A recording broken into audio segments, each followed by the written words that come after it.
नमस्ते साथियों। चाइना बना दुनिया का सबसे धनी देश। जी हाँ साथियों, आपने बिल्कुल सुना कि चाइना अब अमेरिका को भी पीछे करके सबसे धनी देश यानी कि सबसे अमीर देश पूरे विश्व में बन चुका है।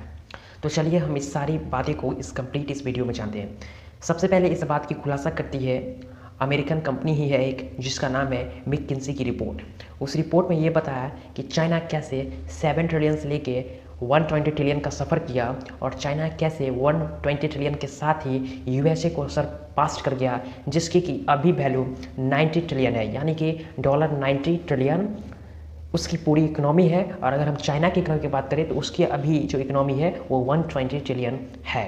तो आप देख सकते हैं कि कितना इस दोनों कंट्री के बीच में फासला आ गया है। और इसी के साथ अमेरिका को पीछे छोड़ते हुए चाइना अब दुनिया की सबसे धनी देश बन गई है। इस रिपोर्ट को निकाला गया है। इस रिपोर्ट में इसकी इन सारे देशों की सारी संपत्तियों का कैलकुलेट किया गया है, मतलब सारे एसेट को इसमें ऐड किया है। वो रियल एस्टेट हो, वो इक्विटी हो, या फिर वो जीडीपी हो, या फिर इंफ्रास्ट्रक्चर हो, या फिर अदर चीज़ें हो, इन सारी चीज़ों को ऐड करके इस पूरी इकोनॉमी को निकाला गया है, जिसमें से टोटल इकोनॉमी जो अमेरिका की है वो 90 ट्रिलियन है। और अगर हम बात करें 2021 की ही, तो इसमें जो चाइना की इकोनॉमी है वो हो चुकी है $120 ट्रिलियन, यानी कि लगभग $30 ट्रिलियन यूएस से ज़्यादा। अगर हम पास्ट 2 डेकेड्स की बात करें, यानी कि अगर हम पीछे के 20 साल जाए और वहाँ से लेके अभी के कैलकुलेट करें, तो इसमें जो दुनिया की पूरी दुनिया की मतलब ग्लोबली नेटवर्थ बढ़ी है वो बढ़ी है 160 ट्रिलियन से लेके 510 ट्रिलियन तक।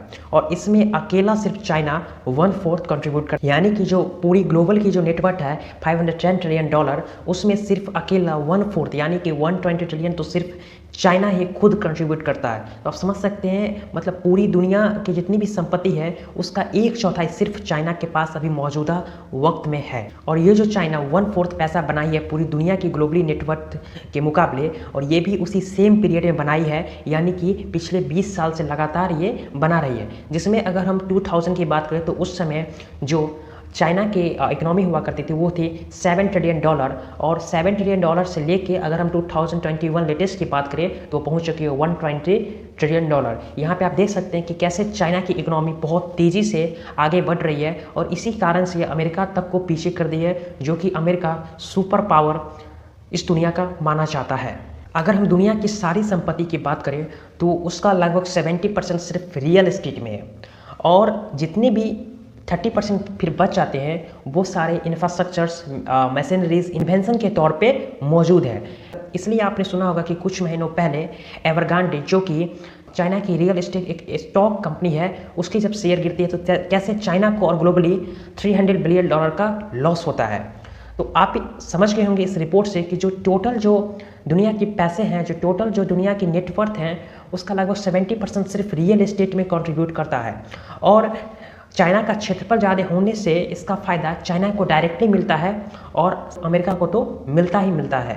अगर हम अकॉर्डिंग टू द रिपोर्ट बात करें तो लगभग जितने भी टॉप 10 कंट्रीज़ हैं उनके पास लगभग पूरी दुनिया की 70% संपत्ति मौजूद है। जो कि अगर हम 2001 में जाए, यानी कि आज से पिछले 20 साल जाए, तो उस समय जो टोटल जो 10 टॉप कंट्रीज थी वो सिर्फ 53% कंट्रीब्यूट करती थी पूरी दुनिया की संपत्ति में। लेकिन आप देख रहे हो कि 20 साल में कैसे इस रेट में इजाफा हुआ है, कैसे इस परसेंटेज में इजाफा हुआ है, और अब वो 53% 70% हो चुकी है।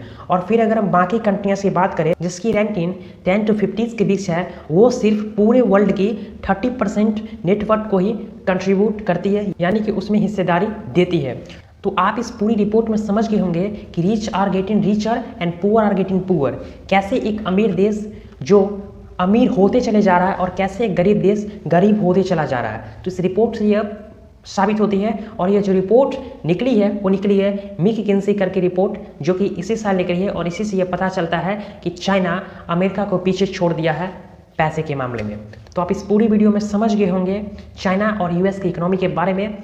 तो ऐसे ही वीडियो देखने के लिए हमारे चैनल को लाइक सब्सक्राइब शेयर करें। मिलते हैं फिर नेक्स्ट वीडियो में, तब तक के लिए आप सभी का बहुत बहुत धन्यवाद।